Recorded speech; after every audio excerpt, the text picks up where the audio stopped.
জয় গুরু। ওম নমঃ শিবায়। Good morning friends, তোমরা সবাই কেমন আছো? আশা করি খুব ভালো আছো। আমিও খুব ভালো আছি। তো আজকে চলো ব্লগটা স্টার্ট করা যাক। এখন বিকেল 4:10 বাজে। তো আজকে বিকেল থেকে ব্লগটা স্টার্ট করছি। আজকে সকাল থেকে ব্লগ স্টার্ট করা হয়নি। তো আমরা এখন গ্রেপস আর ব্যানানা নিয়ে বসে গেছি। তো এগুলো আগে খেয়ে নিই, খাওয়া হয়ে গেলে তারপর আমি কাপড়গুলো কেচে নেব। তো দেখো এখানে আমি কাপড় কাচা স্টার্ট করে দিয়েছি। আর ফ্রেন্ডস, জানো তো আমাদের বাড়িতে তোমাদেরকে তো কাল আগের ভিডিওতে বলেছিলাম যে একটা সেমি অটোমেটিক আর একটা ফুল অটোমেটিক যেটা ডিসিশন নেওয়া হলো। তো দুটো ওয়াশিং মেশিনই আছে, কিন্তু তাও আমাকে হাতে কাপড় কাচতে হচ্ছে। কেন বলো তো? কারণ সেমি অটোমেটিকটা তো এখন ওটা একটু প্রবলেম হয়েছে বলে আর চালাই না সেরকমভাবে। আর যেটা নতুন নেওয়া হয়েছে ওটাতে আসলে কি বলো তো, ভালো জামা কাপড়গুলো মানে কাঁচা হলো, উলেরগুলো, ঠিক আছে। তো এইগুলো তো ঘরে রেগুলার পরার, আর ওটাতে তো অনেকগুলো একসাথে কাপড় দিতে হবে, তাছাড়া তো কাচা যাবে না 2-4টা কাপড়। তো ভাবলাম যে ঘরে পরারগুলো আছে তো হাতেই কেচে নিই ওটাতে, কারণ অনেকটা জল লাগে, অনেকটা সার্ফ লাগে। তো সেগুলো ছাড়াও একবার যেহেতু কাচা হলো ওটাতে, সেই জন্যই ভাবলাম যে আর ওটাতে কাচবো না, আজকের মতো থাক, হাতেই কেচে নিচ্ছি।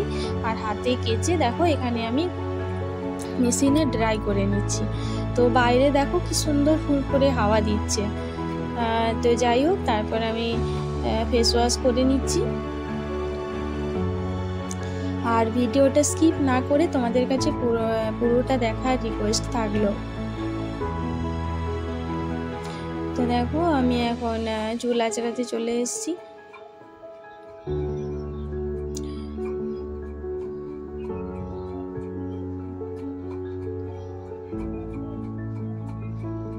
আর হ্যাঁ ফ্রেন্ডস, তোমরা কি কোথা থেকে ভিডিও দেখছো প্লিজ কমেন্ট করে জানিও, তো আমার ভালো লাগবে। তোমরা কেউ এমন কমেন্ট করছো না, লাইক করছো না। একটু কমেন্ট, একটু লাইক করে দিলে আমার ভালো লাগবে। আমি আরও নতুন নতুন ব্লগ দিতে পারবো। মানে এখন তো একটু আধটু দিচ্ছি, তাহলে পুরোটা আবার দিতে পারবো আর কি। তো যাই হোক, ভিডিওটা ভালো লাগলে কিন্তু একটা লাইক করবে আর কমেন্ট করবে অবশ্যই। আর যারা সাবস্ক্রাইব করোনি চ্যানেলটা, তারা সাবস্ক্রাইব করে নেবে। তো দেখো এরপর আমি বাসনগুলো গোছাতে চলে এসেছি। বাসনগুলো গুছিয়ে নিয়ে যে কটা বাসন আছে ওগুলো মেজে নেব।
তো দেখো আমার বাসন মাজা হয়ে গেল। তারপর আমি বেসিনটা মেজে নিলাম। আমি প্রতিবার বাসন মাজার পর বেসিনটা মেজে নিই, কারণ না মাজলে কীরকম একটা অয়েলি থেকেই যায়। তো তারপর আমি গ্যাস ট্যাসগুলো সব মোছামুছি করে নিচ্ছি। এই জায়গাটাতে রুটি বেলি তো ওই জন্যে একটু মানে আটা লেগে থাকে, তো চেষ্টা করি সাথে সাথে মোছারই। তো যাই হোক, তারপর আমি কড়াইটা জল দিয়ে ভিজতে দিয়ে দিলাম, ওটা একটু পরে মাজবো। আর এক গ্লাস জল খেয়ে নিলাম। দেখো 6টা বেজে গেছে। আমি জলটা বসে খাওয়ারই চেষ্টা করি আর কি, দাঁড়িয়ে খুব কমই খাই আর কি। তো দেখো বাইরেটা একবার তোমাদেরকে দেখিয়ে দিলাম, কি সুন্দর হাওয়া দিচ্ছে ফুরফুরে। আর ওয়েদারটাও একটু মেঘলা মেঘলা করেছে, বৃষ্টি তো হয়নি কিন্তু মেঘলা মেঘলা করেছে। আর গাছগুলোতে বাইরে যে টবে গাছগুলো আছে ওগুলোতে আমি জল দিয়ে দিলাম, কারণ খুব রোদ তো সেই জন্য দুবেলা করেই জল দিতে হয়। আর একটু একটু করেই দিই, পুরোটা অনেকটা দিলে তো পড়ে যাবে। আর এখানে মেশিনে যে কাপড়গুলো ড্রাই করতে দিয়েছিলাম ওগুলো ব্যালকনিতে মেলে দিলাম। তো দেখো এখানে সন্ধেবাতিও দেওয়া হয়ে গেছে। আর সন্ধেবাতি দেওয়া, ঠাকুরের আসন, ভগবানকে দর্শন, এইগুলো দেখলে তো মানে মনটা একটা অন্যরকমই হয়ে যায়, খুব ভালো লাগে, আমার তো খুব ভালো লাগে। তো যাই হোক, তারপর দেখো এখানে আমি দুধ গরম করতে বসিয়ে দিয়েছি সন্দীপ্তর জন্য। আর আমি সন্ধ্যাবেলায় তো আমাকে একটু কিছু খেতেই হয়, মানে হালকা খিদে লাগে, তো সেই জন্যে ওই পোস্ত ছিল, মুড়ি নিয়ে নিলাম। আর এখানে একটা ফ্রিজ থেকে লঙ্কা বের করে নিলাম। আর চানাচুর না হলে তো আমার চলে না, মানে মুড়ির সাথে একটু চানাচুর চাই। অবশ্য এমনটা নয় যে সব সময় থাকে আর কি, কারণ সব সময় আমার জন্যই নিয়ে আসে না। আমার কি বলো তো, চানাচুরটা খুব বেশি খাওয়াটাও তো ঠিক নয়, তো সেই জন্যে ও মাঝে মাঝে আনে না, নিয়ে আসে না, জানে বাড়িতে থাকলে তো আমি খাবো, আটকাতে পারবো না। তো যাই হোক, তারপর দেখো এখানে আমি আলু ভাজার জন্য আলুগুলো কেটে নিচ্ছি।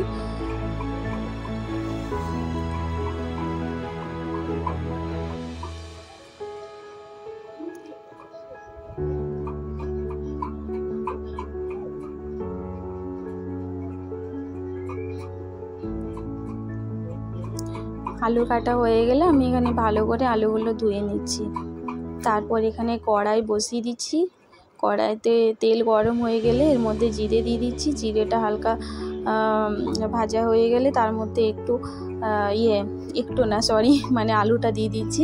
আর এর মধ্যে লবণ, পরিমাণ মতো হলুদ দিয়ে আর একটা গোটা কাঁচা লঙ্কা দিয়ে দিচ্ছি। গোটা এই কারণেই দিচ্ছি কারণ সন্দীপ তো ঝাল খায় না, ওকে ঝাল দিই না, মানে হালকা ফুলকা হলে খাই কিন্তু সেরকম একটা দিই না ঝাল, তো সেই জন্য গোটা দিয়ে আর ঢাকা দিয়ে দিলাম, তাহলে আর ঝালটা হবে না। আর আমার মানে ও তো খায় না, আমার হাসবেন্ড, আমার দরকার হলে আমি নিয়ে নিতে পারবো। আর এখানে আটা বের করে নিয়ে দেখো লবণ দিয়ে আমি আটাটা মেখে নিচ্ছি।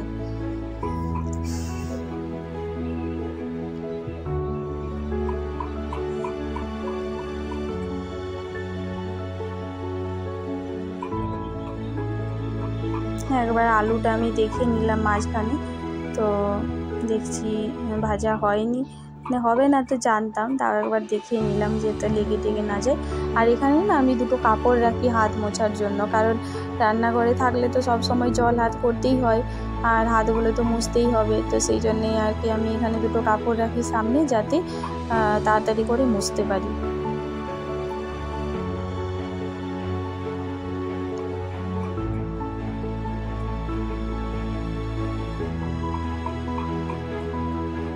আর এখানে না আমি প্রথমে একটা ছোটো মতো রুটি করি, এটা ব্রহ্মাদেবকে দেওয়ার জন্য।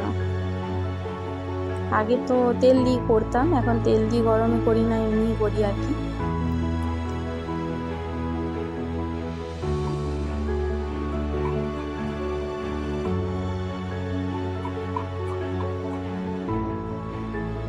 আর ফ্রেন্ডস, ভিডিওটা ভালো লাগলে একটা লাইক করে দেবে, কমেন্ট করে জানাবে তোমাদের মতামত কেমন লাগলো। আর চ্যানেলটা যারা সাবস্ক্রাইব করোনি তারা সবাই সাবস্ক্রাইব করে নিও। আর এতক্ষণ ভিডিওটা দেখার জন্য তোমাদেরকে অসংখ্য ধন্যবাদ। তো দেখো আমি রুটিগুলো করে নিই, তারপর তোমাদের সাথে কথা বলছি আবার।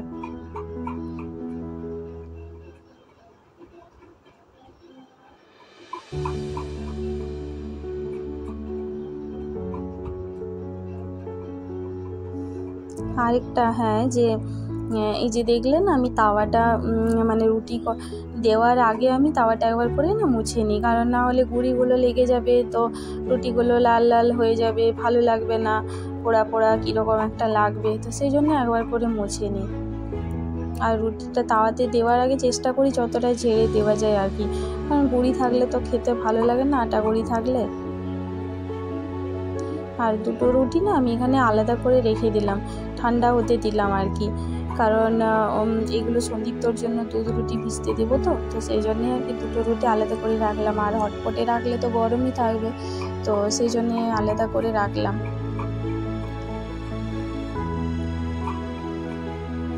আর এখানে দেখো লাস্টে যে দুটো লুই রাখা আছে, ওই দুটো লুই আমি পরোটা বানিয়ে নিচ্ছি। আসলে কালকের একটু আটা রাখা ছিল, তো সেই জন্যেই ভাবলাম যে রুটি তো মানে বাসি আটা অতটা ভালো লাগবে না, তো সেই জন্য দুটো পরোটা বানিয়ে নিলাম।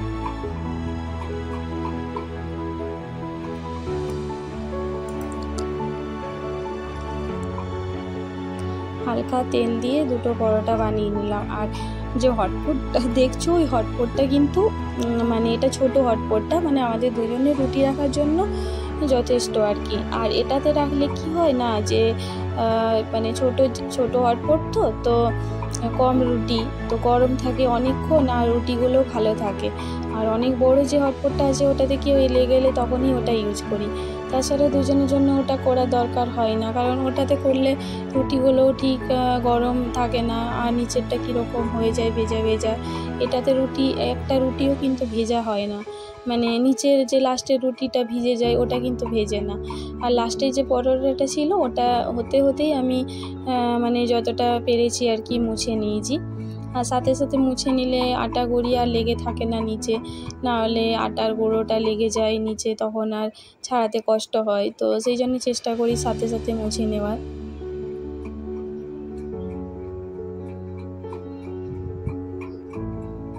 দেখো এখানে আমার রুটি করা কমপ্লিট হয়ে গেল।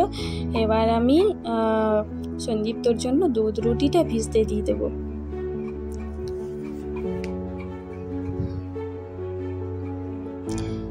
দুধ রুটি আর একটু চিনি দিয়ে দেবো। চিনিটা আমি খুবই কম পরিমাণে দিই, তো বাচ্চাদের খুব বেশি চিনি খাওয়াটাও তো ভালো নয়, মানে কারোর পক্ষে তো ভালোই নয়, কিন্তু বাচ্চাদের তো আরোই ঠিক না।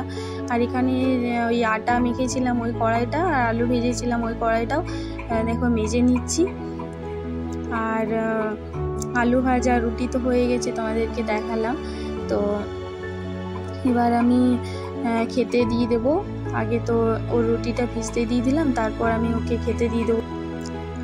আর তোমরা যে যেখান থেকে ভিডিও দেখছো, যে যেখানেই থেকো, তোমরা সবাই খুব ভালো থেকো, খুব সুস্থ থেকো।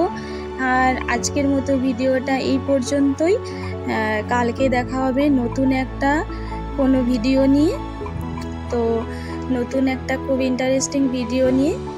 তো চলো আজকের মতো এখানেই এন্ড করছি। জয় গুরু।